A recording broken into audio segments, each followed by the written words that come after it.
ತೊಂದರೆಯನ್ನು ಕೊಟ್ಟಿದ್ರಲ್ಲ, ನನಗನ್ಸುತ್ತೆ ಮುಂದಿನ ದಿನಗಳಲ್ಲಿ ಅವರಿಗೆ ಆ ಧೈರ್ಯ ಇರೋದಿಲ್ಲ ಅಂತ ಹೇಳಿ ನಾನು ಈ ಸಂದರ್ಭದಲ್ಲಿ ಹೇಳಕ್ಕೆ ಬಯಸ್ತಾ ಇದ್ದೇನೆ.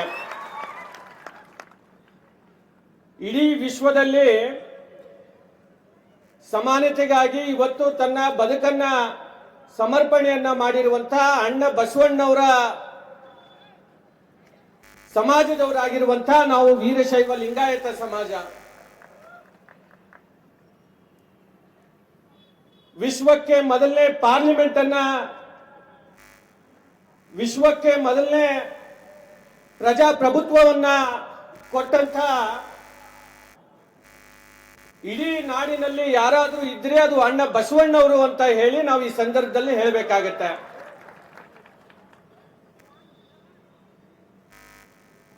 ಜಗದ್ಗುರುಗಳಾದಂತಹ ರೇಣುಕಾಚಾರ್ಯರು ಮಾನವ ಧರ್ಮಕ್ಕೆ ಜಯವಾಗಲಿ, ಧರ್ಮದಿಂದನೇ ವಿಶ್ವಕ್ಕೆ ಶಾಂತಿ ಅಂತ ಹೇಳಿ ಕರೆಯನ್ನ ಕೊಟ್ಟರು. ಯಾವ ಸಮಾಜ ಸಮಾನತೆಗಾಗಿ, ಯಾವ ಸಮಾಜ ಮಾನವತೆಗಾಗಿ ಇವತ್ತು ಸರ್ವಸ್ವವನ್ನ ಕೊಟ್ಟಿರುವಂತಹ ಸಮಾಜ, ಆ ಸಮಾಜದ ಮೇಲೆ ಇಷ್ಟೊಂದು ದೌರ್ಜನ್ಯ ನಡೀತಾ ಇದೆಯಲ್ಲ, ಇದನ್ನ ನಾವು ಖಂಡಿಸ್ಲಿಕ್ಕೆ ಇವತ್ತು ಇಷ್ಟೊಂದು ಜನಸಂಖ್ಯೆ ನಾವು ಸೇರಿರುವಂತದ್ದು ಅಂತ ಅನ್ನೋದನ್ನ ನಾವು ಅರ್ಥ ಮಾಡ್ಕೋಬೇಕಾಗಿದೆ. ನಮ್ಮ ಸಮಾಜದಿಂದ ಅನೇಕ ಕೊಡುಗೆಗಳನ್ನ ಕೊಟ್ಟಿರುವಂತದ್ದು. ನಮ್ಮ ಸಮಾಜ ಹಳ್ಳಿಯಲ್ಲಿ ಈಗಲೂ ಕೂಡ ರೈತರಾಗಿ ಇವತ್ತು ಕೃಷಿ ಮೇಲೆ ಆಧಾರಿತವಾಗಿರುವಂತಹ ಸಮಾಜ. ಹಳ್ಳಿಯಲ್ಲಿ ಯಾರಾದ್ರೂ ನಮ್ಮ ಸಿಟಿನಲ್ಲಿ ಗುರುಗಳು ಬಂದ್ರೆ ಅವರಿಗೆ ಪಾದ ಪೂಜೆಯನ್ನ ಮಾಡಿ, ಗುರುಗಳಿಗೆ ಅವರಿಗೆ ಪ್ರಸಾದ ಮಾಡಿ ಇವತ್ತು ನಮ್ಮ ಜೀವನವನ್ನ ಧನ್ಯವನ್ನ ಮಾಡಿಕೊಳ್ಳುವಂತ ಸಮಾಜ ಅದು ವೀರಶೈವ ಲಿಂಗಾಯತ ಸಮಾಜ ಅಂತ ಹೇಳಿ ನಾವು ಅರ್ಥ ಮಾಡ್ಕೋಬೇಕಾಗಿದೆ. ಬಹಳಷ್ಟು ಕಷ್ಟ ಅನುಭವಿಸಿ ಇವತ್ತು ಯಾರಿಗೂ ಕೂಡ ತೊಂದರೆ ಆಗ್ಬಾರ್ದು, ನಮಗೇನೇ ಆದರೂ ಕೂಡ ನಾವು ಸಾಲ ಮಾಡ್ಕೋತೇವೆ, ಆದ್ರೆ ಬೇರೆಯವರಿಗೆ ತೊಂದರೆ ಕೊಡುವಂಥದ್ದು ಯಾವತ್ತೂ ಕೂಡ ನಮ್ಮ ಸಮಾಜದವರು ಎಲ್ಲಿಯೂ ಕೂಡ ಮಾಡಿರುವಂಥದ್ದು ಉದಾಹರಣೆ ಎಲ್ಲಿಯೂ ಕೂಡ ನೋಡೋಕೆ ಸಿಗೋದಿಲ್ಲ. ಈ ರೀತಿಯಾದಂತಹ ಬದುಕನ್ನ ಮಾಡುವಂತ ಸಂದರ್ಭದಲ್ಲಿ ನಮಗೆ ಎಷ್ಟು ಕಷ್ಟಗಳನ್ನ ಇವತ್ತು ನಾವು ಅನುಭವಿಸ್ತಾ ಇದ್ದೇವೆ ಅಂತಂದ್ರೆ, ಈಗ ತಾನೇ ನಮ್ಮ ಸಹೋದರಿಯಾದಂತಹ ಪ್ರಿಯಾಂಕಾ ಅವರು ಹೇಳಿದ್ರು.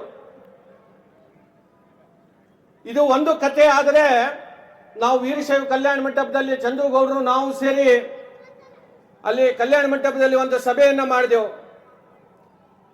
ಅಲ್ಲಿ ಹೇಳ್ತಾ ಇದ್ರು ಅನೇಕ ಜನ ಮುಖಂಡರು, ಹಿರಿಯರು ವೇದಿಕೆ ಮೇಲೆ ಕುಳಿತಂತವ್ರು, ಇದು ಹಳ್ಳಿಯಲ್ಲಿ ಕೂಡ ಈ ಸಮಸ್ಯೆ ನಮ್ಮ ಜನರು ಎದುರಿಸ್ತಾ ಇದ್ದಾರೆ ಅಂತ ಮಾತನ್ನ ಆ ಒಂದು ಸಭೆಯಲ್ಲಿ ಗೊತ್ತಾಗಿರುವಂತದ್ದು.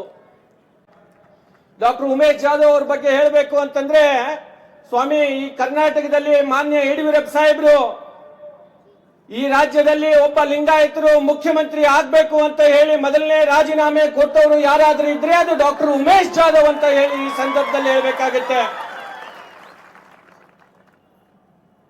ಕರ್ನಾಟಕದ ಜನರು ಲಿಂಗಾಯತರು ಈ ರಾಜ್ಯದಲ್ಲಿ ಇವತ್ತು ಮುಖ್ಯಮಂತ್ರಿಗಳಾಗಬೇಕು ಅಂತಂದ್ರೆ ನಮಗೆ ಹೆಚ್ಚು ಸೀಟು ಭಾರತೀಯ ಜನತಾ ಪಕ್ಷಕ್ಕೆ ಗೆಲ್ಲಿಸಿದ್ರು. ಎಲ್ಲರಿಗಿಂತ ದೊಡ್ಡ ಪಕ್ಷ ಭಾರತೀಯ ಜನತಾ ಪಕ್ಷ ಆಯ್ತು, ಕೆಲವು ಸೀಟುಗಳು ಕಡಿಮೆ ಬಿದ್ದು ನಮಗೆ. ಅಂತ ಸಂದರ್ಭದಲ್ಲಿ ನಮ್ಮ ರಾಜ್ಯದಲ್ಲಿ ಮತ್ತೊಮ್ಮೆ ಯಡಿಯೂರಪ್ಪ ಸಾಹೇಬರು ಈ ರಾಜ್ಯದ ಮುಖ್ಯಮಂತ್ರಿಗಳಾಗಬೇಕು ಅಂತ ಅನ್ನುವ ನಿಟ್ಟಿನಿಂದ ಇವತ್ತು ಉಮೇಶ್ ಜಾಧವ್ ಸಾಹೇಬರು ಅವಾಗ ನಮಗೆ ಸಹಾಯ ಮಾಡಿದ್ರು. ಮತ್ತೊಮ್ಮೆ ಈ ಬಾರಿ ಇವತ್ತು ನಮ್ಮ ತಾಯಿ ಆದಂತ ನಮ್ಮ ಪ್ರಿಯಾಂಕಾ ಅವರಿಗೆ ಏನು ನೋವನ್ನ ಉಂಟಾಗಿದೆ, ಅವ್ರ ಕುಟುಂಬಕ್ಕೆ ತೊಂದರೆ ಆಗಿದೆ, ಅದರ ವಿರುದ್ಧವಾಗಿಯೂ ಕೂಡ ಇವತ್ತು ಮತ್ತೊಮ್ಮೆ ನಮ್ಮ ಜೊತೆಯಲ್ಲಿ ನಿಂತು ಅವರು ನಮಗೆ ಶಕ್ತಿಯನ್ನು ತುಂಬಿದ್ದಾರೆ.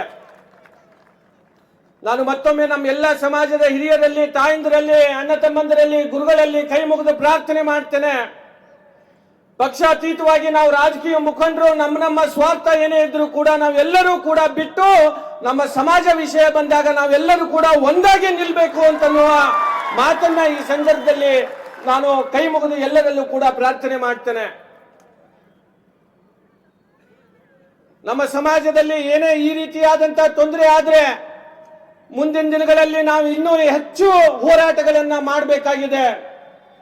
ಆ ಹೋರಾಟ ಮಾಡಬೇಕು ಅಂತಂದ್ರೆ ಅದಕ್ಕೆ ಶಕ್ತಿಯನ್ನ ತುಂಬುವಂತ ಕೆಲಸ ನಾವೆಲ್ಲರೂ ಸೇರಿ ಮಾಡಬೇಕು.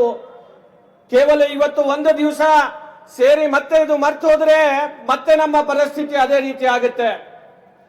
ಈ ಏನು ಸಂಘಟನೆ ಇವತ್ತಿನ ದಿವಸ ಲಿಂಗಾಯತ ಸ್ವಾಭಿಮಾನಿ ಬಳಗ ಏನು ಇವತ್ತು ನಿರ್ಮಾಣ ಆಗಿದೆ, ಈ ಸ್ವಾಭಿಮಾನಕ್ಕೆ ಧಕ್ಕೆ ಬಂದಂತ ಸಂದರ್ಭದಲ್ಲಿ ಯಾವಾಗ್ಲೂ ಕೂಡ ಈ ಲಿಂಗಾಯತ ಸ್ವಾಭಿಮಾನಿ ಬಳಗ ಹೋರಾಟಕ್ಕೂ ಕೂಡ ಸಿದ್ಧವಾಗಿರಬೇಕು ಅಂತ ಹೇಳಿ ನಾನು ವಿನಂತಿಯನ್ನ ಮಾಡ್ತಾ ಇವತ್ತು ಅಣ್ಣ ಬಸವಣ್ಣವರು ಒಂದು ವಚನ ಹೇಳಿ ನನ್ನ ಮಾತುಗಳನ್ನ ಮುಗಿಸ್ತೇನೆ.